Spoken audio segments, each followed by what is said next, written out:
Capital News tonight. President Shein of Zanzibar assures residents of Kwahani of getting new homes.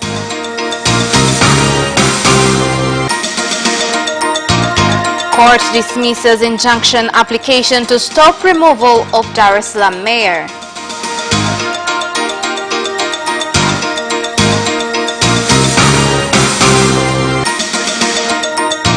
And in sports, under-19 national cricket team heads to Uganda for series of games.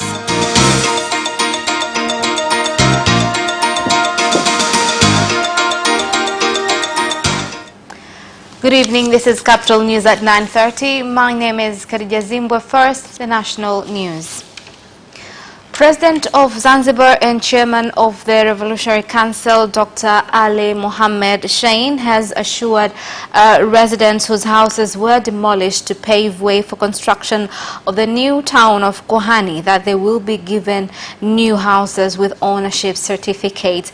President Shein gave the assurance when addressing residents of Kwahani after laying a foundation stone for construction of story buildings as part of 56th revolutionary anniversary celebrations. Those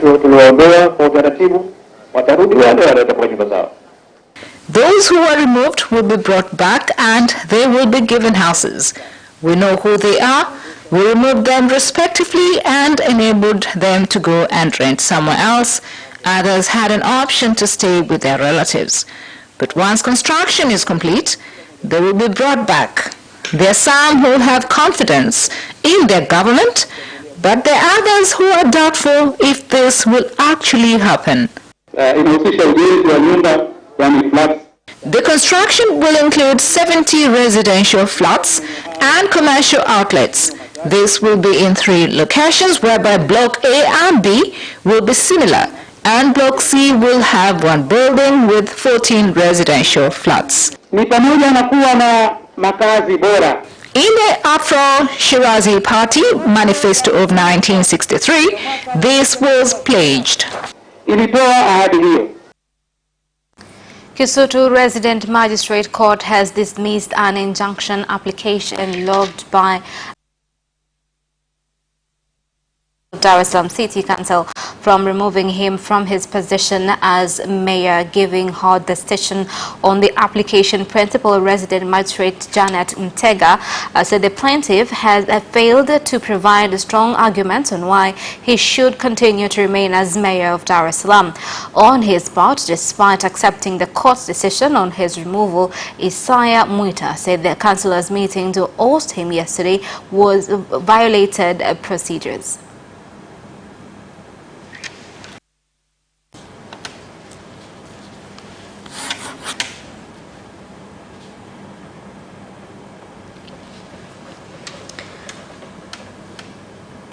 Naomba wananchi wa mkoa wa Dar es Salaam muwe salama. Jumatatu niko ofisini na I ask the people of Dar es Salaam to be calm. On Monday I will be back at the office. I shall continue to serve them because the motion presented in the meeting that I must be removed from office is not valid. Rules were not observed. Juzi tarehe 8 asubuhi mleta maombi akawa On 8th January, in the morning, a letter was presented about a meeting, but there was no time to stop the meeting from taking place. But processes were underway to remove the mayor. So we applied to the court to give an order to stop for the time being any meeting from taking place, but this request was declined. Zuio la muda kwa kikao chochote ambacho kitafanyika kuanzia tarehe ya siku ambayo tumefungua kesi.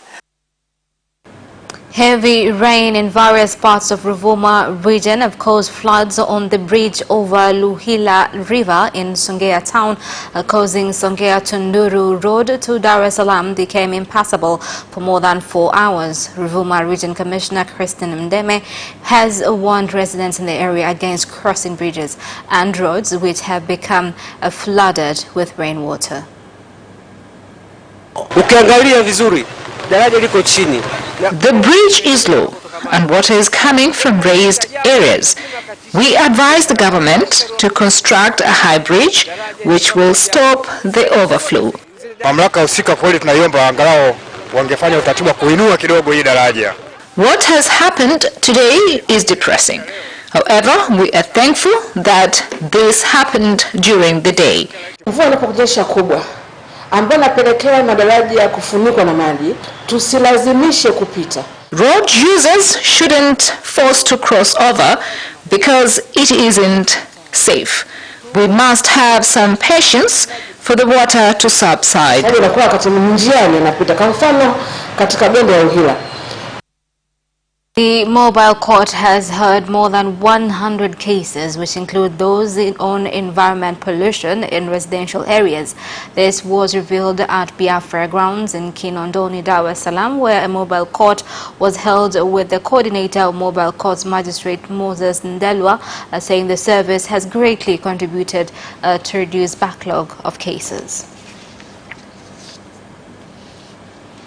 With 10 days remaining until the national SIM card biometric registration exercise comes to an end, some residents in various parts of Dar es Salaam have not been able to provide essential documents required by the National Identification Authority to complete the registration process.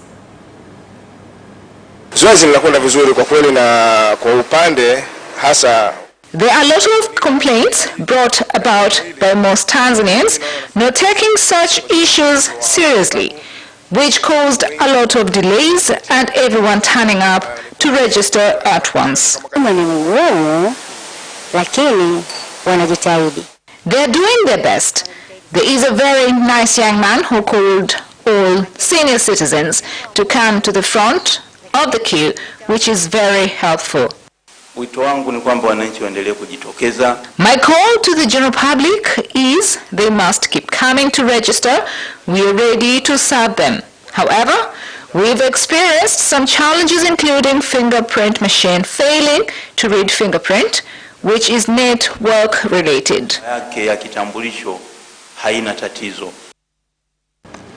President Dr. John Magufuli has arrived in Unguja, Zanzibar on official tour, which will include attending the 56th Zanzibar Revolutionary Anniversary celebrations on Sunday at Aman Stadium.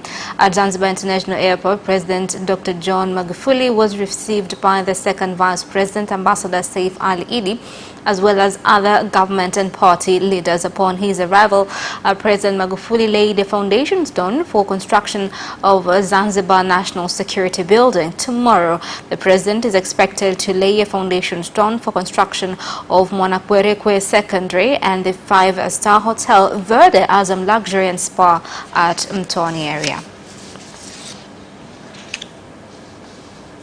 Now, commuters using the Mbalizi-Mkwajuni road, which connects Songwe, Mbeya and Tabora regions, have failed to cross Lulongo River after a lorry got stranded on the bridge, which has been demolished by rain, which has been falling for 3 consecutive days. Among those affected by the situation was the Deputy Permanent Secretary of the Ministry of Regional Administration and Local Government, Dr. Dorothy Gwajima.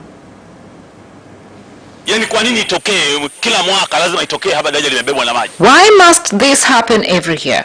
It is clear that there is no quality in the work that they do. This road is important for the economic progress of these people and the nation as a whole.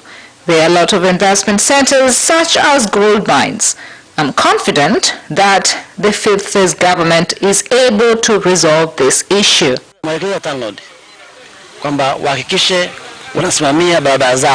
We've instructed town roads to better manage their roads and to ensure that vehicles with excessive weight don't have access.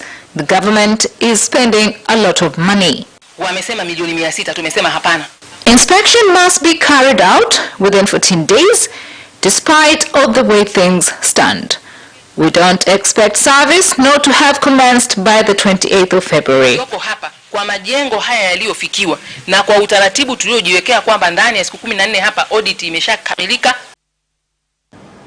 And a day after the National Examination Council of Tanzania NECTA announced their 2019 Form 4, 2 and Standard 4 national examination results, some students who performed well have said the secret to their success was due to discipline and efforts made in preparing for the exams. I commend our teachers who took care of our studies. I've done well in all subjects. I've been able to perform well because we stayed behind after school for some more learning. I've scored 100% in all subjects. My dream is to be a pilot, and I will achieve that dream by working hard. The secret of success is hard work, depending on God, and the children's diligence in obeying teachers' instructions. And teachers work hard. We work closely with parents. And that is the end of national news. International news follows next.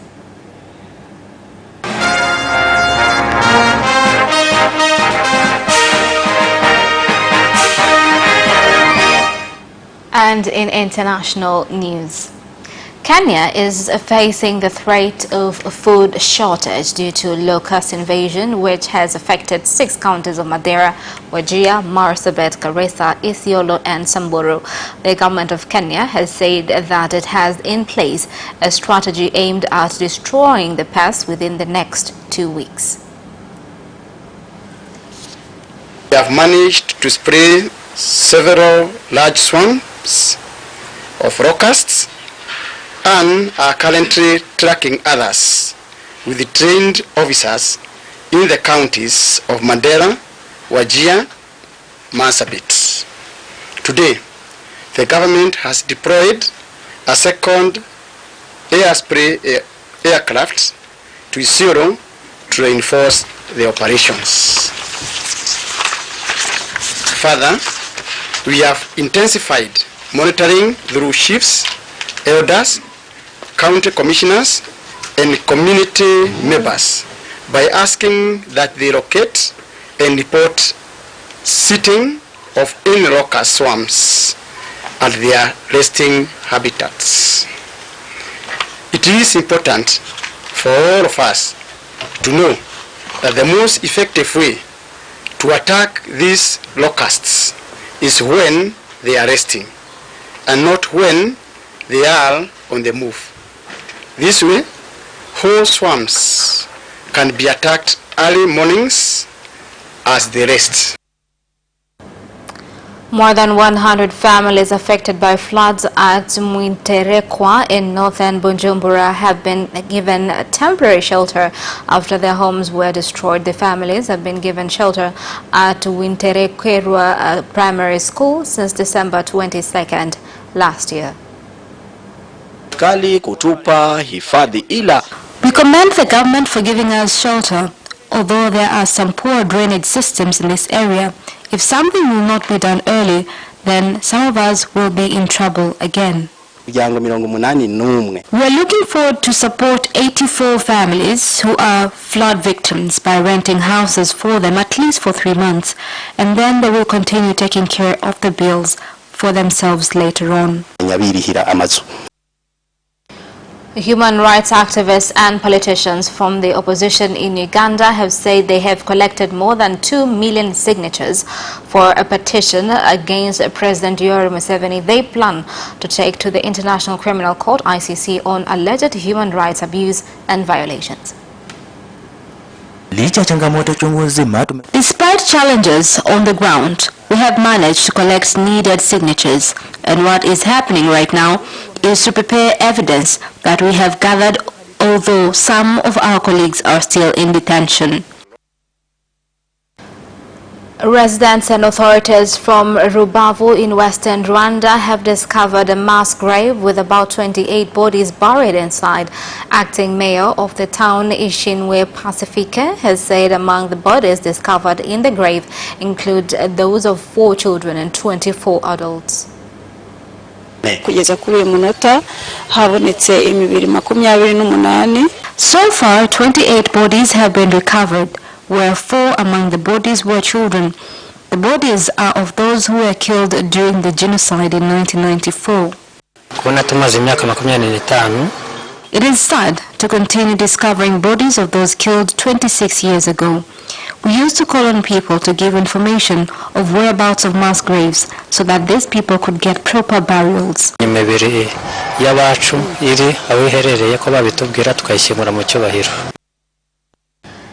And that is the end of international news. Business news follows next after this break.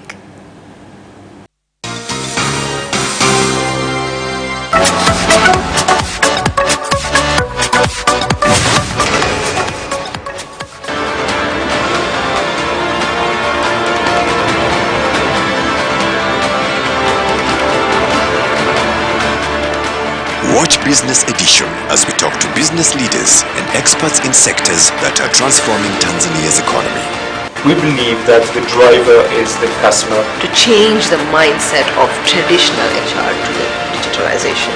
Make sure that everybody can get some access to financial services. And once we understand the vision of our leaders, we then need to be behind them and help them in achieving that vision. Business have involved mercantile operations, trade guilds, or shared agricultural production, infrastructure, construction, financial sectors, tourism, and mining. Business Edition on Friday at 8:15 p.m.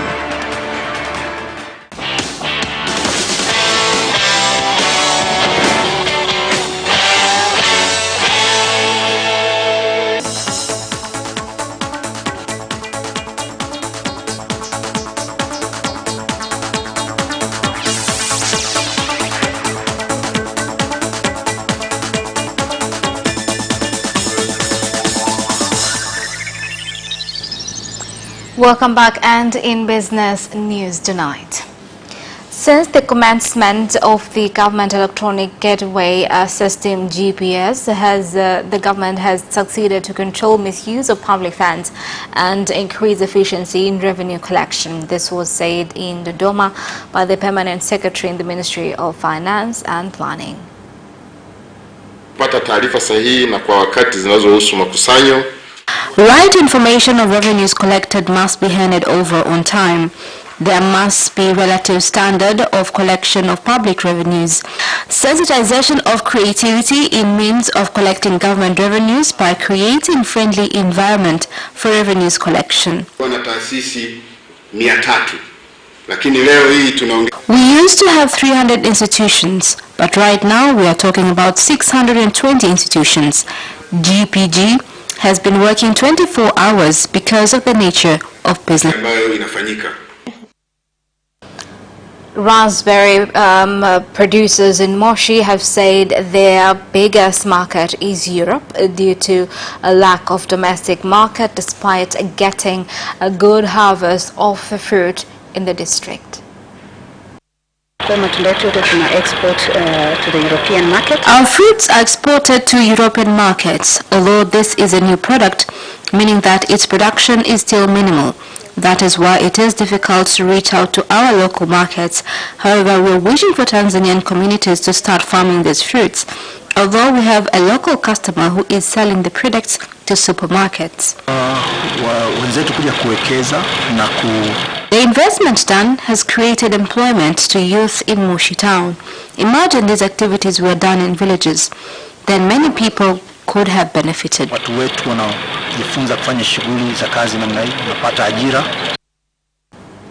And the Deputy Minister of Agriculture, Omari Mgumba, has directed industry owners dealing with sugar production to ensure they adhere to agreements reached with the government by 2024, which include increasing production of sugar in order to address the problem of sugar shortage in the country.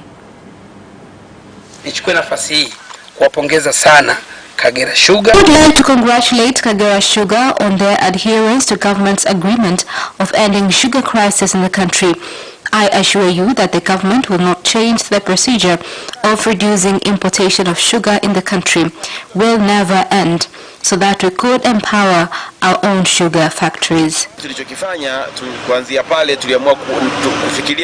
came up with means of increasing production to our farmers, and one among the motivation was to provide fertilizer to farmers in order to increase quality of sugar.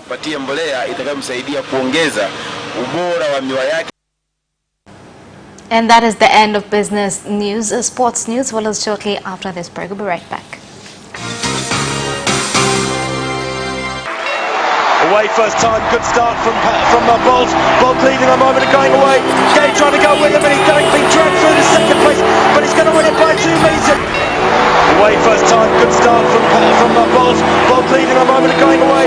Gay trying to go with him, and he's going to be dragged through to second place, but he's going to win it by 2 meters.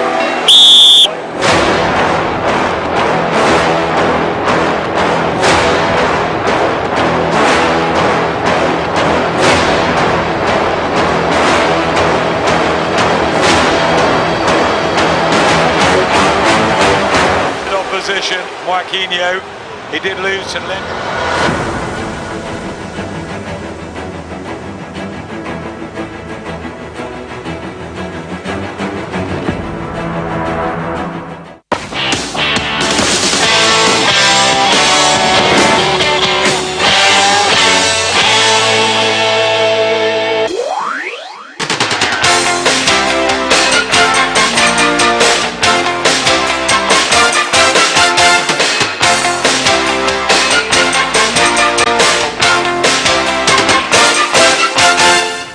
And in sports news, the under-19 national cricket team heads to Uganda for a series of games, being part of preparations for the upcoming international competitions this year.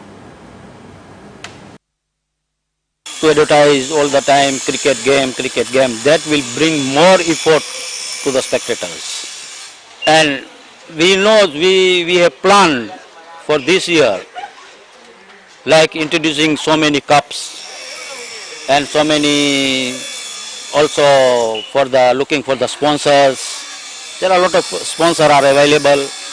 They are ready to sponsor the teams, and this will bring a lot of changes.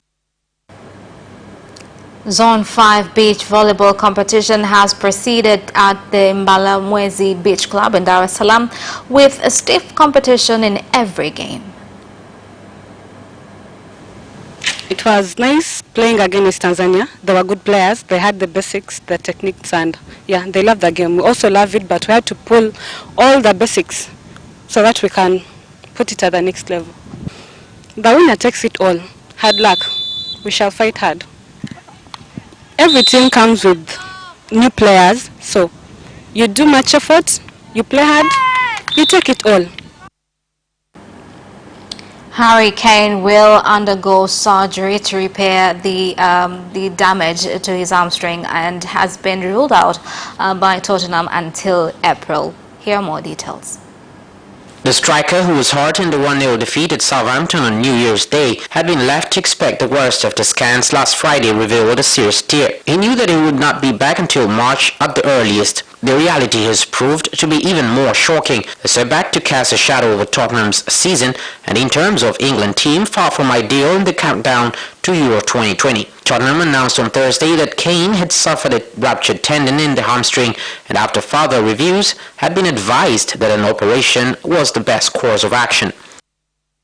Inter working hard on trying to sign Oliver Giroud from Chelsea in the January transfer window, but are currently prepared to offer only €4 million for the Frenchman. Chelsea won €10 million for the 33-year-old who is out of contract in the summer. The Inter manager Antonio Conte is desperate to bolster his attacking options this month, having lost Alexis Sanchez, who is on loan from Manchester United, to a long-term injury. The former Chelsea manager has made Giroud his #1 target and is still hopeful that the two clubs can find a solution. Giroud is keen to move on and has agreed a deal with Inter for a contract until the end of the 2022 season, but the Italian side are only interested in signing him if they can secure his services now. And Harry Maguire will undergo a fitness test on his injured hip before Norwich City's visit to Old Trafford, with Ole Gunnar Solskjaer describing the Manchester United centre-back as a warrior. Here more details. United believed earlier in the week that Maguire would be out for a prolonged period because of the severity of the problem, yet he's determined to play. Solskjaer said he's got a chance for tomorrow. It was a minor thing. He will go through training today. He's a warrior. Despite Tuesday's 3-1 defeat by City in the Carabao Cup semi-final first leg, Solskjaer will be keen to play them again immediately. This is despite Pep Guardiola's team leading 3-0 at halftime after a near humiliation of United in the opening 45 minutes. And that sports item ends our news bulletin for tonight. My name is Khadija Zimbwe. Thank you for watching and good night.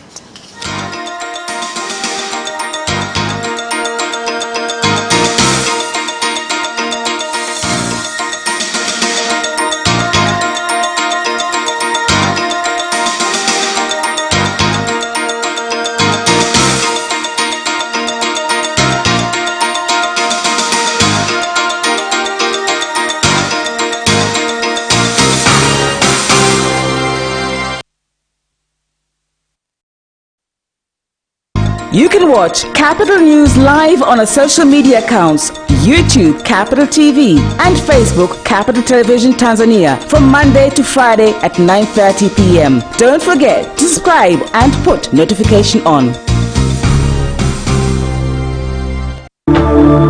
This week on Out and About,